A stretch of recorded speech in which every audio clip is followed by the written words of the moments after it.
অনিশ্চয়তাৰ মাজত এনআৰচি হেঙাৰ হৈ পৰিছে সন্মিলিত মহাসংঘৰ গোচৰ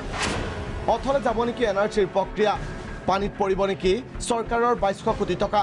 অসমৰ এই নাগৰিকপঞ্জীৰ যিটো বিষয় এই নাগৰিকপঞ্জী আসলতে চূড়ান্ত কৰিব সাংবিধানিক বিচাৰপীঠে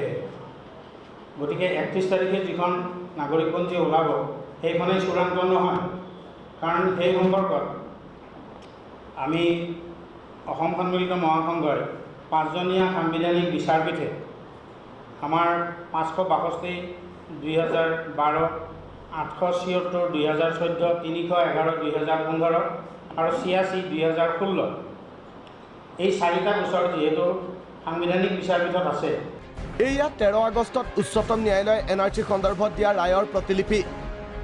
ৰায়দানটোৰ 18 নং পেৰাগ্ৰাফত স্পষ্টকৈ উল্লেখ কৰা হৈছে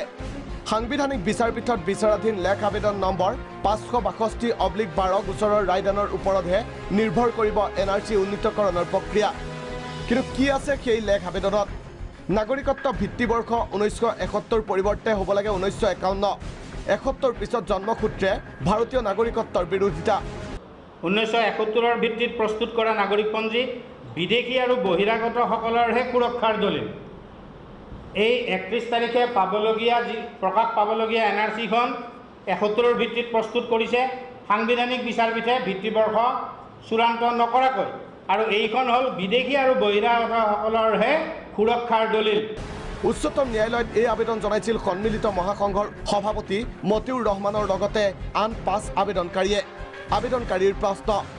আন ৰাজ্যত ভিত্তিবৰ্ষ 51 অসমত কিয় 71 এই গোচৰটো এতিয়াও বিচাৰাধীন উচ্চতম ন্যায়ালয়ৰ সাংবিধানিক বিচাৰপীঠৰ মাজত শেহতীয়াকৈ উচ্চতম ন্যায়ালয়েও স্পষ্ট কৰিছে সাংবিধানিক বিচাৰপীঠৰ ৰায়দানে নিৰূপণ কৰিব এনআৰচিৰ ভৱিষ্যত এনেস্থলত মূল কথাটো হ'ল বিচাৰৰ ৰায়দান সন্মিলিত মহাসংঘৰ সপক্ষে হ'লে বিঘ্নিত হ'ব এনআৰচিৰ সমগ্ৰ প্ৰক্ৰিয়া অথলে যাব অসমীয়াৰ ৰক্ষা কবচ বুলি বিবেচিত এনআৰচি পানীত পৰিব কেন্দ্ৰীয় চৰকাৰৰ 2200 কোটি টকা ভিডিঅ' জাৰ্নেলিষ্ট পংকজৰ সৈতে নীলকমল কলিতা আৰু ভাস্কৰ জ্যোতি শৰ্মা ৰিপৰ্ট প্ৰাগ নিউজ